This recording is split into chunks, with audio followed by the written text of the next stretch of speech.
Everybody, it is day 11 in the VID21 conference.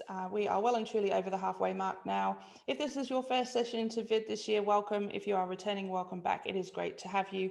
It is Monday lunchtime here, wherever you are in the world. Sit back and relax. We've got a great session ahead of you. For people that don't know Fiona Robertson, Fiona is a culture and leadership expert who holds an MBA from London Business School and is a graduate of the Australian Institute of Company Directors and the Institute of Executive Coaching and Leadership. She's the former head of culture at National Australia Bank, where she spent 12 years as a senior executive. She is now an independent speaker, facilitator, executive coach, and author, and has consulted on dozens of large and small blue chip organisations domestically and internationally. Her clients include ANZ, AGSM, RMIT, Monash College, IBM, NASDAQ, NCR Oracle, and McKinsey & Company. Her first book, Rules of Belonging, Change Your Organisational Culture, Delight Your People, and Turbocharge Your Results, was published in 2020 and is where we're going to head today, Fiona. I'm really excited to hear about where we're going and the rules of belonging.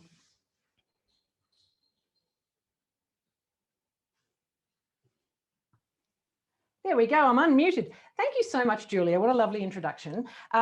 Yes, I'm going to talk about the rules of belonging, and essentially what I'm going to do is explain what culture really is. So I'm sure you will have experienced, all of you, from wherever you are in the world, you will have experienced this phenomenon where, you know, everybody knows that culture is important in organizations. Everybody, very happy to agree that it's really vital to everything. But most people don't really know actually exactly what it is. And in my career, I've done a lot of work where, senior executives or board members would say to me, don't worry, we're measuring culture. We've got an employee engagement survey. And I have learned through quite a lot of experience now that those are not the same thing. Employee engagement and culture are not the same thing.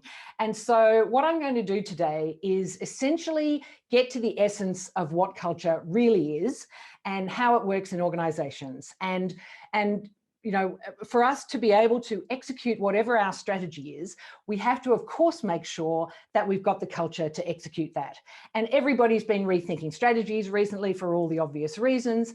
And so the question I'm hoping every one of you will be asking is, not only do we have the right strategy for the marketplace that we're in and the times that we're in, but do we have the culture to execute our new strategy? Because without the culture to execute it, strategies pretty much a piece of paper, and will be about that effective. So what I'm going to do is present for about 35 minutes or so, and I've got a screen behind me, and when I step further back, you'll see that it comes into focus. What I'd love to suggest, though, is that if you haven't already, pop me into speaker view, because that way you'll be able to see the slides a lot more clearly. They're not very detailed or anything like that, so you won't, they don't need to be massive, but it'll just give you a better experience if you've got me in speaker mode at your end. So I'm going to talk for about 35 minutes, describe to you what culture is, what it isn't, and how it works. And then we will have a bit of a two-way conversation where you guys will get to ask me questions, and obviously I'll do my best to answer them. So you're welcome, of course, to put questions at any point into the chat. Julie is going to be monitoring that while I'm speaking, and we can do it either, as a live conversation, or I can answer the questions that you've written in the chat if you're in a situation where typing is easier than talking. All right, let's go. In order to explain this clearly to you, really what culture is, I have to actually go back in time to the beginning of planet Earth. I promised you this is only a 35-minute presentation. The Earth has existed for about 4.5 billion years. Now, I don't know about your brain, but when somebody says that to me, my brain starts to fizz and make little popping sounds, and I cannot picture 4.5 billion years. So the easiest way to think about it is if you imagine that whole history, 4.5 billion year history, collapsed down into the equivalent of 1 year. So if it were 1 year, The mass extinction, there have been several, but the mass extinction that we all learn about at school, the one with the dinosaurs and the meteor and all that stuff, that happened around about the 3rd week of September in our notional year. It then took a very long time, till about the 3rd week of November, for the Earth to be repopulated with birds and mammals. And the earliest form of human beings, about 200,000 years ago, the earliest form of us arrived at noon on the 31st of December. So yes, you heard that correctly. We arrived about the right time to put up the decorations for the New Year's Eve party. Now, what on earth am I doing talking about the history of the Earth? I really want to give you a sense of how very recent we are as a species, but also how glacially slow one of the 2 forms of evolution works on planet Earth, because there are 2 forms of evolution. The first, again, the one we all learn about at school, survival of the fittest, Darwin and all of that, glacially slow. You remember how that works. There's some kind of mutation that gives a species an advantage. That gets then those people who, those animals, creatures that have that advantage get to reproduce more frequently, and that then gets kind of baked into the species. Takes generations for that to happen. And so if you were graphing that kind of evolution, it's essentially a flat line over time. But about 80,000 years ago, humans acquired the ability to speak. And at that point, a second and completely new type of evolution began on our planet, and that is cultural evolution. That is when it was possible for the first time for ideas, thoughts, feelings, behaviours to be described verbally. And we then started to learn far faster than we had before, because an idea can jump into somebody else's head instantly, whereas the biological form of evolution, of course, glacially slow. So if you imagine biological evolution's going along like this, and cultural evolution is an exponential curve. And at the risk of making a COVID joke, somebody said to me the other day, if you graph the number of exponential curves we'd all been looking at recently, it looks like an exponential curve. That's what cultural evolution looks like. But of course, the implications of that are that there's a massive gap, and an increasing gap, between what we're walking around with, this brain that we all have inside our heads, and the world that we've created for ourselves. So if you think about it, we've actually had Beyonce longer than we've had Facebook. So 2002, Beyonce's big first album, actually might not have been her first. I'm not that much of a Beyonce fan. That's a terrible thing to admit in public. Oh dear. But 2002, I know, was big, the first big album. 2006, Facebook. 2006, 15 years only we've had Facebook. And I dare say everybody who's watching this is old enough to remember the world before Facebook. So much has changed in that tiny amount of time compared with the 4.5 billion year history of this planet. So what's the so what out of all this? Why on earth am I talking about any of this stuff? The so what out of it is that the human brain has essentially not changed from a biological point of view. The brain has essentially not changed for 80,000 years. What we are walking around with inside our heads is essentially identical to what our 80,000-year-old ancestors were walking around with. And that means that our brains are not designed for the world that we are living in. So they are not designed for this. They're not designed for options trading or immersive online gaming. They are not designed for sitting around in boardrooms watching PowerPoint presentations. And just as a small aside, they are particularly not designed for this form of communication, trying to communicate over a screen. So there's some fantastic research that shows that if you and I were sitting within 6 feet of one another right now, my subconscious would know what your pulse rate is, and vice versa. Our subconscious minds are doing so much of the work when we're physically close to one another. They're reading pheromones. They're reading micro expressions. So your subconscious reads all these little micro expressions. You'll probably know that when you're physically in a room full of people, it's so much easier to be able to figure out when it's okay to talk, because you just kind of know, but you don't really know how you know. You just kind of know. And the reason you just kind of know is because your subconscious is paying attention to all the tiny little micro cues that we all give off all the time when we're physically present with one another. So you'll see somebody take a breath and you kind of know, all right, they're about to speak. But when we're on a screen with one another, our brains get so confused because my brain can see there's pictures of faces here on the screen. My brain can see a face. And your brain can see a face if you're watching me on a screen. And so at this point, your subconscious is going, well, there's a human there, but I can't do my thing. Like I'm shooting out my subconscious Bluetooth and I'm whacking into a screen, a brick wall, and I can't do my thing. And that means that your conscious mind has to work about 10 times harder than it normally does when you're physically present with another person. So if you're wondering why you're exhausted by the end of a day of Zoom meetings, it's because your brain is working at least 10 times harder than it would if you were having those conversations face-to-face in a room. And, you know, PS, you've got a camera in your face and you're looking at a picture of yourself as well as a picture of everybody else, all very deeply weird. So the human brain is not designed for any of that stuff, okay? So what is the human brain designed for? It essentially has one job. The brain is a threat detection pattern recognition machine. It is designed for this. It's designed to go, the last 5 times there was a rustle in the grass, it was a lion. There's another rustle in the grass, it's probably a lion, I should run now. That is essentially its whole job. It is to keep us safe by being a threat detection pattern recognition machine. I saw an amazing example, there are many of course, but I saw an amazing example of this actually pre-pandemic in the US. So it was Times Square, New York City, and a motorcycle started backfiring. You can actually Google this if you're interested. A motorcycle started backfiring and people believed that what they were hearing was automatic gunfire and they did not think, they just ran.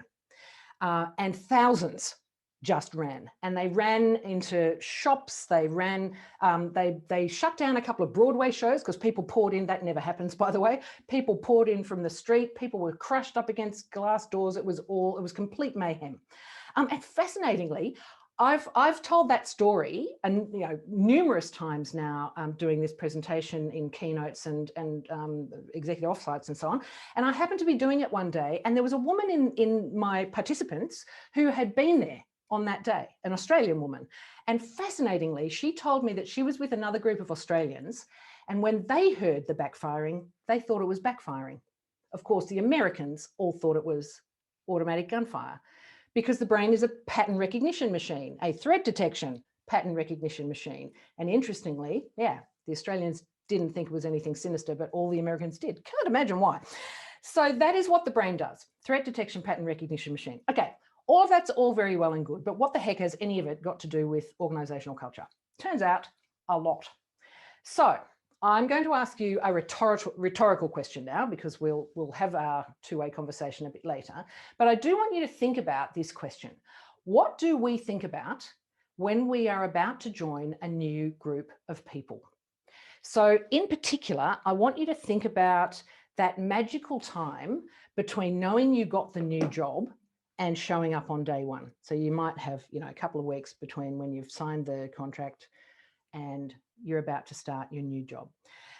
And when I have this conversation with groups, they often tell me, people tell me they think about all the kind of, big grown up, big picture things like, am I going to be able to add value and do this role to the best of my ability and, add value to the company, all of those kinds of questions. But there are a whole lot of other, almost not embarrassing, but we almost don't like to talk about them sort of questions, like, what time is it okay to show up in the morning? And what time is it okay to go home at the end of the day? And that most vexed of all questions, particularly for the females on the call, what on earth to wear? And the reasons that we ask these kinds of questions, and actually there are a couple of other sorts of things that people often think about, like essentially they're thinking, will they like me? Will I be accepted by this group of people? Will I fit in to this new group? And it doesn't really matter if it's a new job or if it's a new sporting group that you've joined or whatever kind of group. But obviously today's topic is organisational culture. So particularly true when you're joining a new group of people at a new organisation. So why do we ask that question? There is other completely fascinating research that proves that the human brain cannot distinguish between social pain and physical pain. Let me just say that one more time. The human brain cannot distinguish between social pain and physical pain. So I'm going to describe to you the experiment that was done that proves that this is true. It was done by an absolutely fascinating researcher. I've got a copy of his book here. He's called Matthew Lieberman, and his book is called Social. So if you're into this kind of stuff, totally recommend this. So Matthew Lieberman heads up the social cognitive neuroscience team at UCLA, so University of University of Los Angeles in California. And the technology they used for this experiment was what's called a functional MRI machine. So you guys would probably be familiar with the big long tube MRI machine that you lie in, but this is one that you essentially can wear on your head so that neuroscientists can study us while we're actually in the act of doing something rather than just lying in a tube.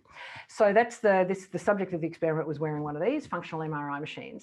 And what they did was they told the subject that they were going to be playing a game of virtual throwing a ball. So they sat them in front of a computer terminal in a room, and they said that there were two other people sitting in front of computer terminals in other parts of the world, and that they were all going to be throwing this virtual ball between the three of them. Now, as it happens, there were no two other people, but the subject who was in part of this experiment didn't know that. And so the first round of the experiment, they tell the subject, I'm awfully sorry, we've got some sort of connection problem. We're struggling with it at the moment. Would you mind just sitting there for a moment while we sort it out?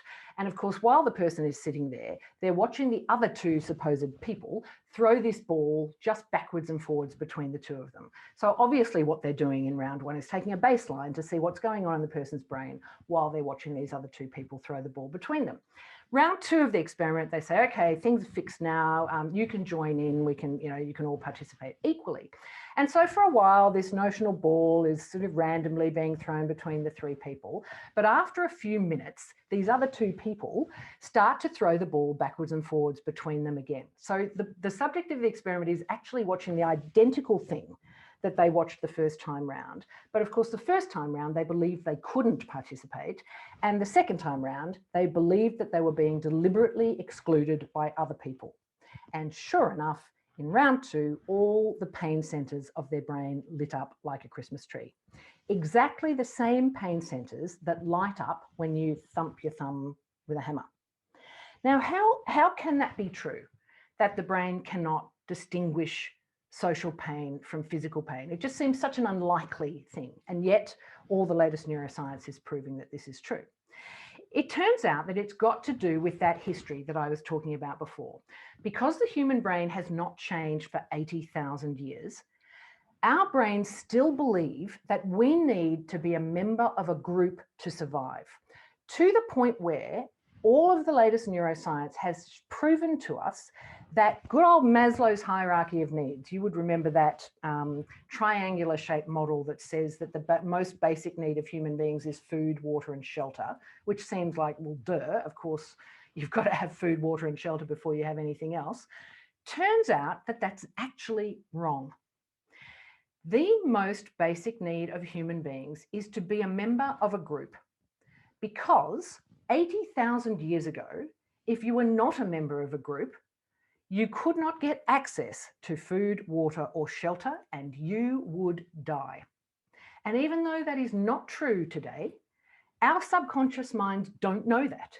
They believe that we must be a member of a group to survive. So essentially, our subconscious is silently screaming at us all the time, if you don't belong, you will die. And most people have absolutely no idea that that is going on for them or for anybody else. And yet that is going on for all of us. The most basic need of human beings is to belong in groups. I hope that you can see this picture. This has got to be one of my absolute favorite pictures. So these two little kids are kissing one another, And this little girl has the best face in the world. I don't know what her name is, but she should be called Jan, because she's not happy Jan. That's a reference to an advertisement that was very popular in Australia. So if you come from another country, you probably have no idea what I'm talking about. But if you're from Australia, that's not happy Jan. So I would love to be able to stand here and tell you that humans are more sophisticated than that we, all of us on this call and everywhere on planet Earth, are more sophisticated than that, but I can't, because we're not. Interestingly, whilst we are the ultimate social species on the planet, we are by no means the only one. So this is a little bit harder to see, but this little monkey has chosen what it believes to be another monkey. So there's warm, fuzzy covering here and a heater. So it believes this is another monkey. It's chosen this other monkey over food. And there are many, many, many examples of experiments that where social species choose to be with others of their own in preference to what should, in theory, be the most basic need of survival: food, water, and shelter. Fascinating stuff. Okay, what are the implications of this for the way organisational culture works?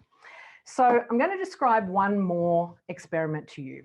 It's a story that is based on an experiment that was done back in the 1960s at the University of Wisconsin. It's actually told very frequently to describe how organisational culture works. So you may well have heard it before, but I think it's worth repeating because it so beautifully illustrates how culture works. So imagine a large space with a big cage, and a group of monkeys is put inside this cage. There's a stepladder in the middle of the cage and a bunch of bananas dangling just out of reach above the stepladder. So of course, what do the monkeys do? If you were one of those monkeys, you'd look around and you go, bananas. So you would climb the ladder to get the bananas. What the monkeys don't know is that this is a negative reinforcement experiment. And so every time they climb the ladder, they get shot with a water cannon. So it's really cold, it's really painful, it's very unpleasant. If I'm one of those monkeys, I might try twice, maybe 3 times, and then I'm done. Like, no more. This is really unpleasant. Those bananas aren't worth it. I'm never going to climb that. Bad things happen. Bad things happen when I climb that ladder. So they all stop trying to climb the ladder. Then it gets really interesting. So the experimenters take one of those monkeys out of the cage who's had that experience of being shot with a water cannon, and they put in a brand new monkey who's never had that experience. And so new monkey, of course, looks around the cage and goes, "You guys are crazy. I'm climbing that ladder to get those bananas," and immediately then starts to climb the ladder. But old monkeys have learned very well that bad things happen when you climb the ladder. And so old monkeys take one look at new monkey climbing the ladder and go, whoa, that's not okay, and immediately grab and attack new monkey and drag new monkey off that ladder. Whew, no one's going up that ladder. Bad things happen when you climb the ladder. And so new monkey goes, whoa, that wasn't very pleasant. I just got attacked. Bad things happen when you climb the ladder. You can probably see where this is going, right? So they slowly but surely take out each of the monkeys and replace it, and a monkey that was originally shot with a water cannon, replace it with a monkey that's never had that experience, and round we go until eventually the whole group of monkeys is monkeys that have never had that original experience, but they have all learned that bad things happen when you climb the ladder. And even though every one of them would benefit individually and collectively from climbing that ladder to get those bananas, none of them ever try again, because that's the way we do things around here. And I would love, again, to tell you that human beings were more sophisticated than that, but I can't. That is precisely how things work in human groups. Here's how it looks on a model. So we behave our way to belonging when we join a new group. The first thing we do when we get into that new job or we get into that new sporting group, whatever it is, the new group of people, we watch what they do. So we examine their behavior. And we have evolutionary superpowers that help us to do this. So we notice an eyebrow raise, we notice a sigh, we notice a smile, we notice all those tiny little details that you're probably not even conscious that you're noticing, but we all do. So we have evolutionary superpowers that help us watch, help us examine what is happening with the behavior of others. Then we not only watch what they do, but we watch the reactions of the rest of the group. So it's not just about the behavior that we're observing, it's about the interpretation of that behavior by others. I'm just going to take a little break in describing this model to give you another example of how this works. So I once worked in an organisation where it was very common for the most senior person in the room to leave the meeting before the end.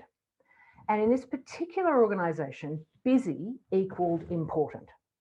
And so when the most senior person left 5 minutes before the end of the meeting, everyone would sort of nod, you know, knowingly, well, of course she had to leave early because she's the most important person in the room and she's very busy.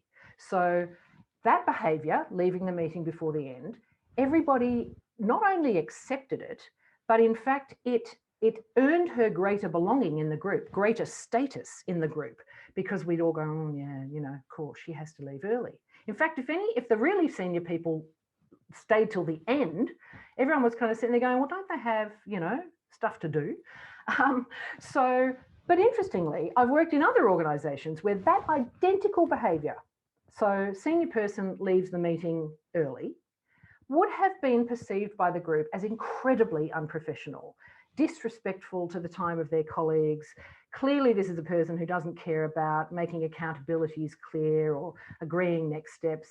And so that exact behaviour would lower their belonging and their status in the group. So it's not just about behaviour is important, don't get me wrong, it is, but it's how that behaviour is interpreted by the rest of the group that is more important. So when we join a new group, we watch what people do, but then we watch how that behaviour is interpreted. So we're evaluating, does the behaviour we've observed earn us or that person greater belonging in the group or lose belonging in the group? And once we think we've figured it out, then we start to experiment with our own behaviour. Again, a silly little example I'm going to give you, but let's say you're on your brand new job, you showed up at 8:30 in the morning on your first day. And about halfway through the day, you figure out that everybody else has been there since 8 o'clock. Day two, you're showing up at 8 o'clock, right? We all do this. So once you think you've figured it out, then you experiment with your own behaviour. And if you get the result you hoped for, so if showing up at 8 o'clock seems to be the accepted thing in the group and you earn greater belonging because of it, then you keep doing it. And you embrace that new set of behaviours as the way we do things around here. You kind of go native, if you like, and you become a more accepted member of the group. So you genuinely belong in this group. Then things get really interesting. What if somebody else comes along and tries to change one of these ways of earning belonging? What if the new boss suddenly turns up, suddenly says that we all have to be there at 7? Like, ooh, no, we get here at 8. Like, we have our own way of doing things in this organisation. And once you have earned your belonging based on that set, you learn those rules. Once you've earned your belonging based on those rules, if somebody tries to change them, then your brain actually perceives that as a threat to your life. So your brain is a threat detection pattern recognition machine. It cannot tell the difference between social pain and physical pain, and it believes that if you don't belong to the group, you will die. And most of that is going on, almost all of that is going on a subconscious level. We might feel a bit uncomfortable, but we don't really know why. It's because our brain is telling us we're going to die. If there's some way that we've earned our belonging and somebody else wants to change that, it's perceived as a threat. So we fight back against it. We begin to enforce the rules of belonging, the way we do things around here, as a means to keep ourselves safe, as a way to make sure that our own belonging is maintained in the group and is kept intact, because we've learned the rules and we don't want them to change. So we behave our way to belonging. Do you remember the little girl in the photograph that I showed you earlier? And I said that let's call her Jan. Imagine that she has grown up and she is now in charge of the accounting system in your organisation. And she is the go-to woman for that accounting system. She knows how it works. She knows every nook and cranny of it. She can tinker when it needs to be tinkered with. She can explain it to other people. She is queen of the accounting system and she is revered as a result, because no one else really understands it. What happens if someone comes along and says, but hey, Jan, there's a brand new accounting system that we would like to introduce here. It is faster, it is cheaper, it is easier for everybody to use. What do you reckon? Jan's subconscious is telling her, danger, danger, danger. This is really dangerous, because if this system changes, the way that I earned my belonging in this group is at risk. If I am no longer the person who knows the most and can operate this system, then my status, yes, I think, Julia, as you've just put in the chat, I just saw that flash up on the screen, over my dead body. That is precisely, like literally, what her subconscious is telling her. And she's probably not even aware that she really means that when she says it. I raise this because we have all been in that situation where we've seen somebody resist something that seems so logical, right? And we try and talk them out of it. We try and tell them how it'll be better, but it'll be better. Don't you get it? And we think they're either crazy or stubborn or stupid or something. Turns out they're just a human being. They're a human being with a threat detection pattern recognition machine that cannot tell the difference between social pain and physical pain and thinks they're going to die and has no idea that that is what is actually happening for them. And I think knowing this means that if we are trying to put in some kind of new system or change something in our organisations, and boy, aren't we having to do an awful lot of that at the moment, we can work with this human hardwiring instead of against it. So in that particular example I gave, we make Jan, we educate Jan on this new system so that she is the queen of the new system and becomes evangelical about how fabulous the new system is. But we make sure that we do that first so that we don't ever run the risk of embarrassing her or making her lose status in the group. So you've probably all heard people say, you know, oh, humans hate change. People are just bad at change. That is complete garbage. Human beings are breathtakingly, spectacularly good at change, so long as it is in the service of their own belonging.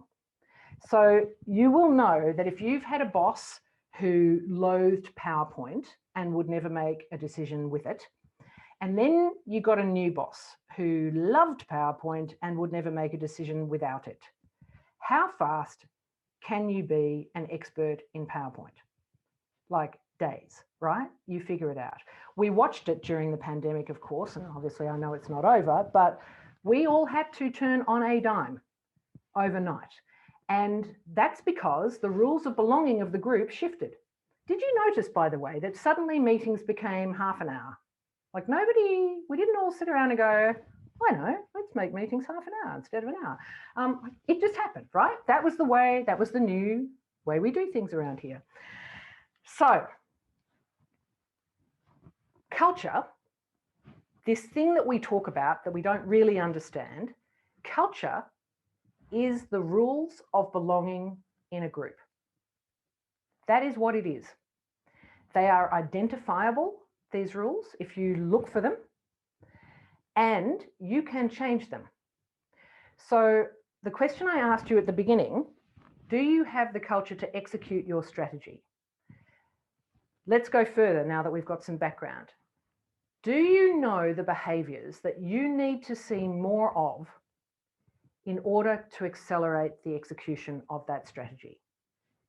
If you do, then you can figure out what the new rules of belonging need to be to encourage those behaviours. And you can deliberately go about changing them from whatever they are now to whatever you want them to be. And at the risk of spruiking anything, I've written this down. It's in a book. It's called The Rules of Belonging. You can download the first chapter of it for free, no email address or anything, from my website, which is just fionarobertson.com. But I'm also going to put it into the system that Julia set up so that people can download things. So you can absolutely have a look at that at your leisure. So I think a little bit about this idea of culture being the rules of belonging. It's a bit like living in the Matrix. I hope you're familiar with the Matrix movies. If you're living in the Matrix, but you don't know you're living in the Matrix, then you don't see anything because you don't know that there is anything to see.